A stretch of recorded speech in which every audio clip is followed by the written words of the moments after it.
Welcome to this podcast. My name is Grief and Bereavement and I'm a psychotherapist. I've noticed that there are a number of strong topics that affect my clients. Mostly these involve change, relationships, childhood themes, letting go, grief, forgiveness, existential questions about the meaning of life. As well as a psychotherapist, I'm also a registered nurse. In particular, my almost 20 years of work in palliative care, where I've been present when people were in their most fragile and vulnerable states. It has intrigued me that this pain and suffering can provide an opportunity for personal growth. My training in psychosynthesis, a transpersonal type of psychology, in my view, is ideally suited to deal with these struggles. An unending curiosity in people and how they deal with this is a source of constant inspiration to me. It strikes me that the inner wisdom is within everyone. It may need some guiding to bring it to the heart, body, mind and spirit. Hopefully, this podcast proves to be helpful.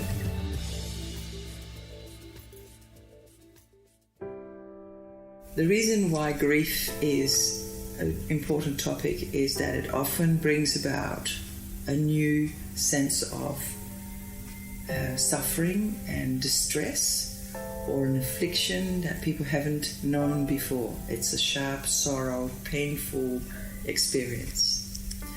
Grief is a strong, sometimes overwhelming emotion for people, regardless of whether their sadness stems from the loss of a loved one or from a terminal diagnosis, loss of a relationship. So grief is a natural reaction to loss of any kind. Grief is both universal and it's a personal experience. The most distressing part of grief is that it can't be controlled. It can't control a situation. Mourning can last for a long time, and in our death-denying society, people often feel hurried in this process. The pain may lessen, but the missing may increase. So there's some factors which will affect the grief response. Of course, the attachment to the person or the situation, the centrality, how central is this person? Sometimes they say, oh, it was only your dog, but that dog might have been very central to the person.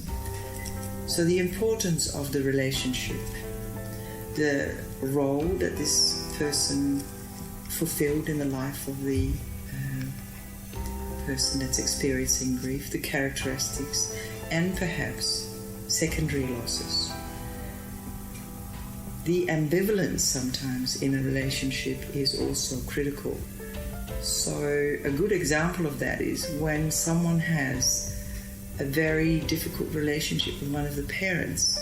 You could think, well, lucky that the father has died now, but often the possibility of one day getting the relationship right with their parent brings on the ambivalence and the pain and sorrow for the person who's experiencing the grief. Plus, unfinished business remains. Another aspect of the grief is, and there's lots of models of grief that are being talked about, is the specific circumstances of the loss. So the way that the death has occurred, is it a natural anticipated death, or is it accidental? Is it a suicide? Is it a homicide? Is it a long-term chronic illness, or is it sudden? Is it within expectation? For example, a child becomes ill and dies is really difficult to digest for parents and family. The circumstances, what context did this loss take place in? And it's important to think there that often the time when someone passes away is not the only time that grief is occurring. It's also the projected ideas and dreams that are missing and are grieved about, and the past as well, of course. So it's a long timeline. And of course with suicide, the perceived preventability. Had I done something more? Had I called? Had I advocated on behalf of that person? Could the suicide have been prevented? So the perceived degree of fulfillment. Did this life indeed lead to the fulfilled purposes that the person had in mind? And of course the chronic illness and the length of that process prior to death. So then when you look at the individual, the personality, the age, the strength, the maturity, the intelligence. And what is quite interesting is the gender issue in grief. It is often discussed, particularly by an academic called Ken Doka, who speaks about that men in the gender arena process grief differently. He calls it, they are more instrumental in their way of dealing with grief. They might start working really hard, or they might start digging a big hole, whereas for ladies or women it seems to be more within the context of a relationship that they talk about it and go over and over it. So there's different coping strategies that people have. Young children have a very different strategy to deal with it as well. And the history of previous losses comes into there as well. Unresolved grief. And you think, for example, of adoption. People often revisit the fact that they were not with their biological parents. And an important individual aspect is also people's religious beliefs, their philosophy, their cultural background. And another part of dealing with grief that needs to be examined is what are the people's social support systems. So someone who lives quite lonely and isolated will find it much more difficult. And then the community, I guess I've already mentioned that a bit, that within our community we are quite shy to talk to people about maybe issues around grief. And commonly in my practice people say, I'm always asked, how are you now? Is it not feeling better? And then of course that's in the context of the person who asks wants to feel better about it, not the person who's suffering from the grief. So again, what is it in the context of the culture that people live in? Is it seen as it's okay to be speaking about death and dying? An example of that for me is always when I go back to my country of birth, where euthanasia has been a long practice. I find that people talk much more openly about dying and about the whole process of end of life. And in the community also, what features around grief is what funeral rituals do we have around grief? Because rituals are often quite significantly helpful when people can fall back on a cultural ritual around death and dying. So I guess I've already mentioned that we are a culture where health and youth and vibrancy is promoted, and the other side of grief and loss is not seen as glamorous. So we all avoid the questions around pain and suffering. I guess the other value that you see in our culture is self-reliance and not burdening other people. But in that area of grief and loss, it's important that we do share with others. Am I going too quickly? So what can you do when you know that someone is experiencing a bereavement? Believe what the person says. Listen, even if you think, oh, I'm not sure if that's how it happened, and that's how it's happened.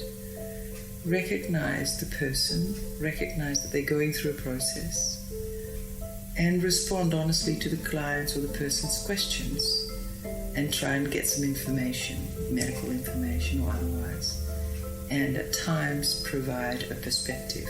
You've got to be careful with that, because comments like time heals all wounds are often seen as really irritable, often seen as really irritating. Because for the person listening that may be so, but for the person experiencing it's not true. And sometimes it's a matter of taking action. Go and get some organized food, or go and get some friend to call in, or call yourself on a regular basis. So evaluating what the person is experiencing, you can do that through attention, through acknowledging, through affection, acceptance, active listening or empty listening, and understanding, and to a degree normalizing that this grief is an okay experience. So what do you do when the grief period is coming to an end? That's actually a fallacy. In the earlier days, we used to talk about grief as a beginning and a middle and an end. We're now saying the end point may be that the person has adapted to their new situation. There's no such thing as completion. It's a fallacy to think that the person will finally put it behind them or forget about the person that may have died. It's actually quite scary. The fear of, I might forget about that person is very real. That's why people often keep pictures up or keep a phone message with a voice or any of those sorts of experiences that make the person still alive and nearby. So, what are things that you need to be mindful of when you experience yourself grief? Is to be careful with yourself in order of overloading. There is such a thing as burnout. When you're experiencing grief, often your concentration span is not as good as what it normally would be. And you also may have some of those post-traumatic stress experiences of continuously re-seeing what has happened, rewinding the movie. And they're indicators that you have been very stressed by the experience. So you may benefit from general stress remedies, such as relaxation exercises.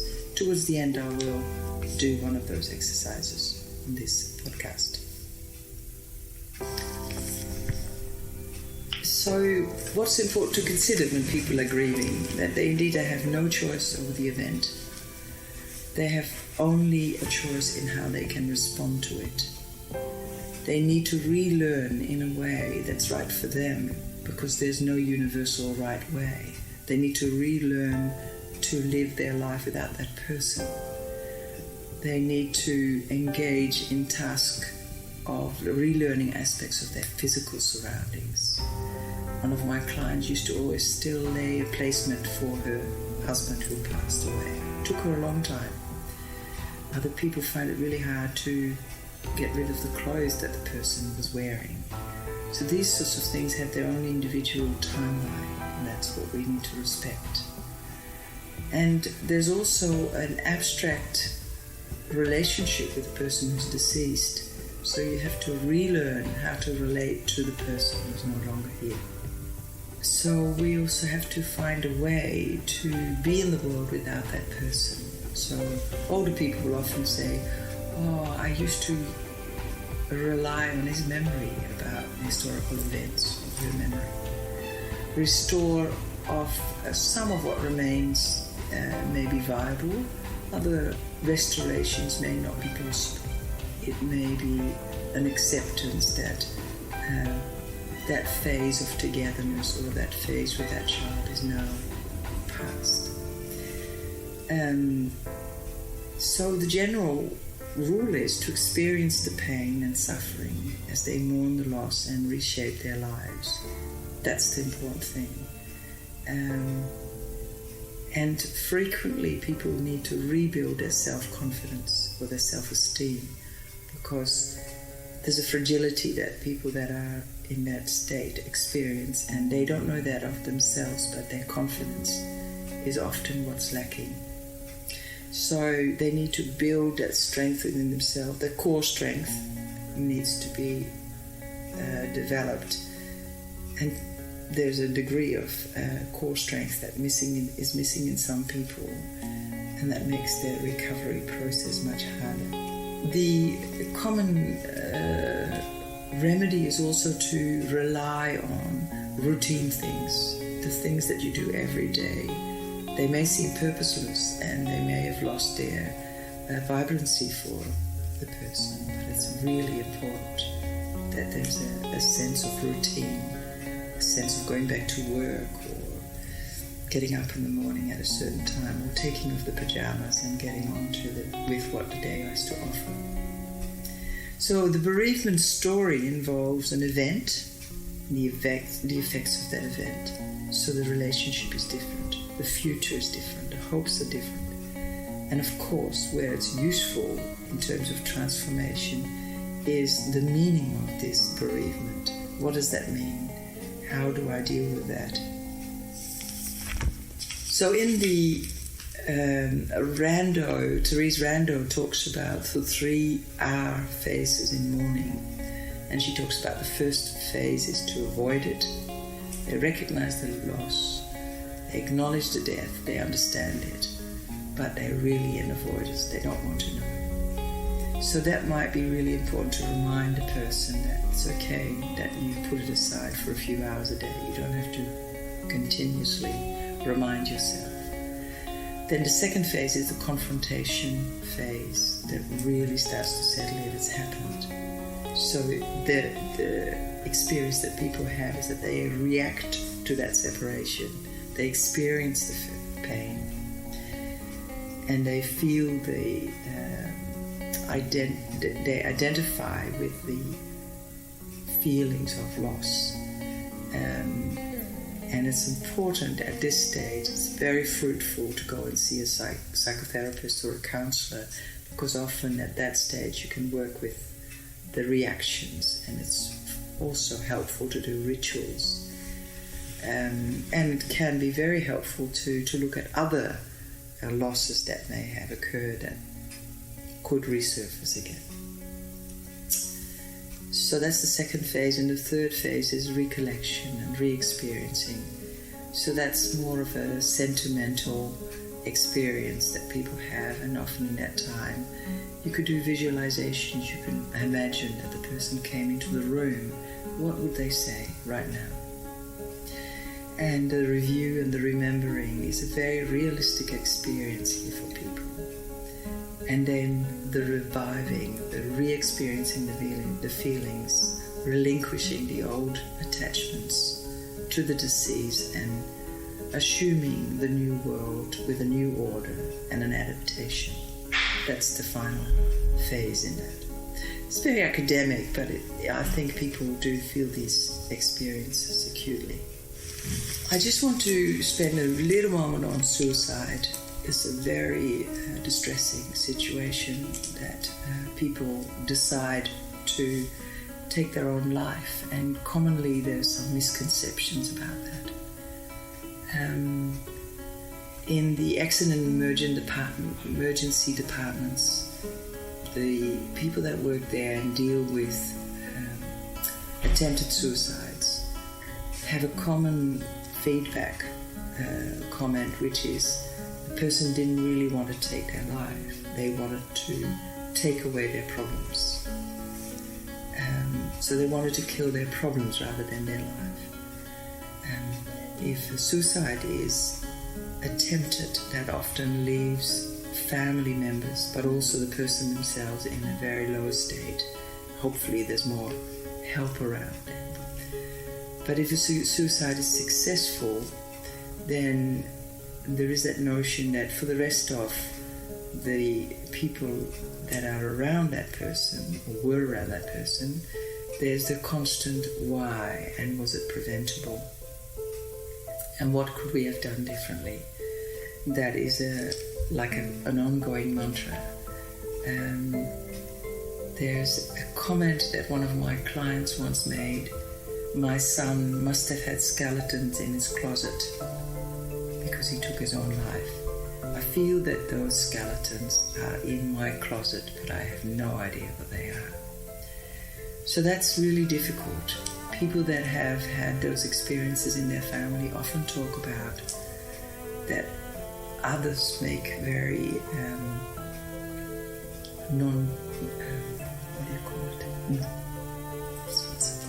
not tactful comments about this. Might say undiplomatic things, or may have an unnatural curiosity about how that person died, or how the person around them found out how this person committed suicide. I think it's a very serious topic, and it's important that we talk about it. Also, our own helplessness when someone has taken their own life. And the puzzle that follows often is very upsetting, and we're speculating that people do as a group around why the person may have committed suicide is painful, to say the least. So I think that's a particular area where we have to be vigilant with our comments, but also not avoid the support that those people need. Another area where grief seems to peak very much in the stress barometer is when someone is missing and there's no idea where the person is, and it's going on for a long time. It means that people can't come to some form of finalization or form of reasoning with this, because the person is still not found or there's no explanation for what's happened. That's very distressing as well for people. So what can you do when these sorts of things happen to you? Is good self-care is really important when you talk to someone who's experiencing grief and you're the support person. It's important that you, as a listener, go home and not indulge in alcohol or in drugs, but to find a healthy way of dealing with this. And it might mean that you need to speak yourself to someone when it's been distressing. And it's usually more distressing if you can identify with that person. Maybe that person is the same age, or that person has the same life experiences as you've had. So focus on this sense of self, of your energy, of your healing, the things that make you feel better about yourself. Maybe music, maybe prayer, maybe aromatherapy. A massage is very, very helpful. And for some people it's important to surround themselves with aesthetic things, beautiful things that they feel inspired by. So make a list of things that you enjoy and that you perhaps want to change to beautify your life and to enjoy what's happening. The conclusion is that the stronger and the deeper our sense of self is, and the more identified we can be that we have a body, we're more than the body, we have feelings, and we're more than our feelings. We have thoughts, and we're more than our thoughts. There's that still point within us, which is the deeper self. In any situation, being the person that listened to the bereaved, or the person experiencing the bereavement or the loss. That's the place, that's the resting place, or the oasis from where we draw the energy to deal with this. An exercise out of psychosynthesis developed by Roberto Assagioli is called the rose. This will strengthen your feeling of self. So take a moment to focus on your breath. Feel your tummy rising and falling. And take this time as your own. Closing your eyes now, imagine a rose bush. The first image is usually the best. Imagine the roots of this rose bush, the stem, the leaves, and on top a rose bud. This rosebud is closed. It's enveloped by its green petals. Take your time to visualize this in detail.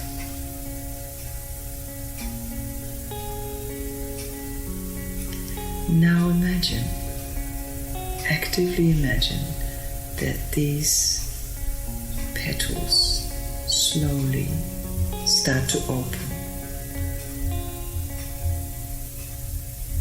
The rose is starting to open, and they reveal the tender, soft, delicate inside. Now the petals themselves slowly begin to open. As they do so, you become aware of a blossoming also occurring in the depth of your being. You may feel that something in you is opening and coming to light. As you keep visualizing this rose, you may feel that its rhythm is your rhythm. Its opening is your opening. Keep watching this rose as it opens to the light and the air, as it reveals itself in all its color and beauty.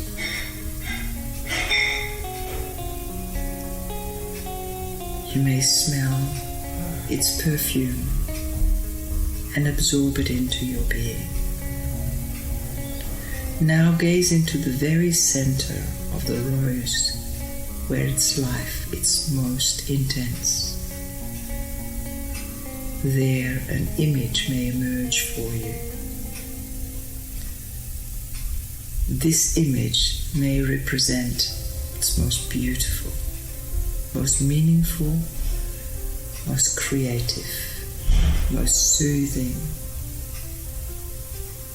most healing that comes into the light, into your life right now.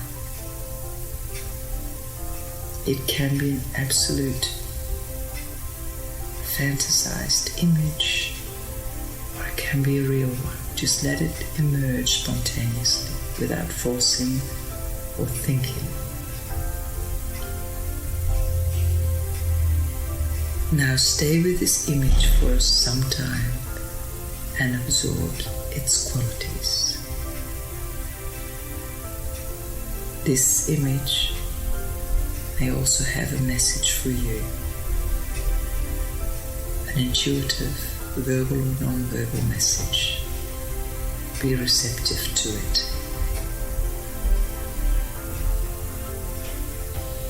And take a moment now to come back to this room, open your eyes, and reconnect with your environment. You may jot down some of this inner imagery you've seen. Thank you for your time.